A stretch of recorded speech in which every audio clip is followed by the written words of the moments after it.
যুদ্ধক্ষেত্র থেকে ভেসে আসছে বারুদের গন্ধ, আর তার সাথে মিশে আছে এক অদম্য জিদ। রুশ প্রেসিডেন্ট ভ্লাদিমির পুতিন যেন পণ করেছেন ইউক্রেন তথা পশ্চিমাদের ধরায়াসি না করা পর্যন্ত তিনি শান্ত হবেন না। তার এই অদম্য মনোভাব সর্বশেষ প্রমাণ মিলল ইউক্রেনের আকাশে। বুধবার একটি ইউক্রেনীয় MiG-29 যুদ্ধ বিমানকে ভূপাতিত করার পর এক মুহূর্ত থামেনি রুশ বাহিনী। ঠিক দুদিন পরই ইউক্রেনের বুকে আছড়ে পড়ল রাশিয়ার অন্তত 300 ড্রোন এবং 33টি বিধ্বংসী মিসাইল। যুদ্ধ এখন আর নির্দিষ্ট কোনো ফ্রন্টে সীমাবদ্ধ নেই, বরং তা ছড়িয়ে পড়েছে সর্বত্র।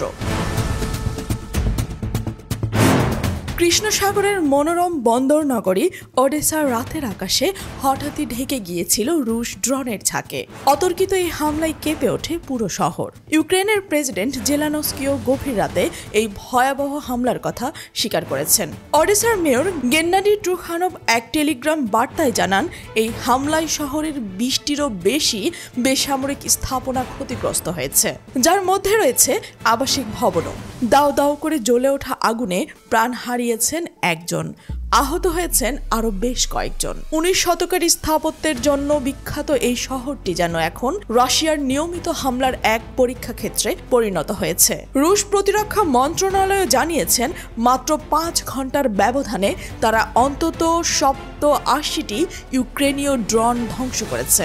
কিন্তু এই সংঘাতের আগুন কি শুধু ইউক্রেনের সীমানাতে সীমাবদ্ধ থাকবে? মস্কো থেকে ভেসে আসা বার্তা অন্য ইঙ্গিত দিচ্ছে। ইউক্রেনের রাশিয়ার ক্রমাগত হামলা এটাই স্পষ্ট করে দিচ্ছে যে পুতিন পশ্চিমাদের কোনো তোয়াক্কাই করছে না, বরং এবার তার হুঁশিয়ারি পৌঁছে গেছে পশ্চিমা বিশ্বের দোরগোড়ায়। মস্কো সাফ জানিয়ে দিয়েছে, পশ্চিমা সামরিক জোট বা ইউরোপীয় মিত্ররা যদি এই চলমান যুদ্ধের উস্কানি দেয়, তবে এর জবাব সরাসরি পশ্চিমা দেশেই হামলার মাধ্যমে দেবে পুতিন বাহিনী। পুতিন যেন এমন এক যুদ্ধের জালে জড়িয়েছে যেখান থেকে বেরিয়ে আসার কোনো পথ আপাতত খোলা নেই। যুদ্ধের এই দম বন্ধ করা আবহের মধ্যেই আন্তর্জাতিক কূটনৈতিক আকাশে এক রহস্যের গুঞ্জন। ব্রিটেনের গণমাধ্যমে রটেছে, চীনের মাটিতে মার্কিন প্রেসিডেন্ট ডোনাল্ড ট্রাম্প এবং চীন প্রেসিডেন্ট শি জিনপিং এর মধ্যে এক গোপন বৈঠক হতে পারে। যদিও রুশ প্রেসিডেন্টের মুখপাত্র দিমিত্রি পেসকভ জানিয়েছেন, এরকম কোনো পরিকল্পনার বিষয়ে মস্কো কিছুই জানে না। এই গুঞ্জনের মধ্যেই ট্রাম্পের একটি সিদ্ধান্তের নতুন করে উত্তেজনা ছড়িয়েছে। সম্প্রতি তিনি ইউক্রেনকে ভয়াবহ প্যাট্রিয়ট ক্ষেপণাস্ত্র সহ বিভিন্ন যুদ্ধাস্ত্র পাঠানোর ঘোষণা দিয়েছে।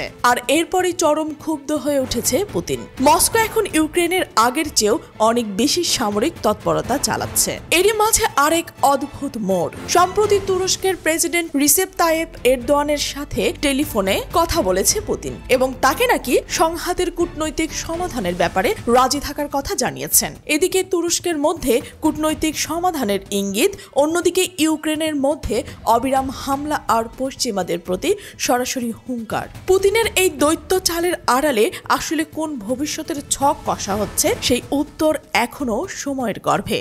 ট্রাম্প, যিনি একসময় 7 দিনের যুদ্ধ থামানোর প্রতিশ্রুতি দিয়েছিলেন, তিনি এখন ইউক্রেনকে অস্ত্র পাঠাতে মরিয়া। এই জটিল সমীকরণে কে জিতবে আর কে হারবে তা বলা মুশকিল। তবে এটা স্পষ্ট যে বিশ্ব এক ভয়াবহ অনিশ্চয়তার দিকে এগিয়ে চলছে।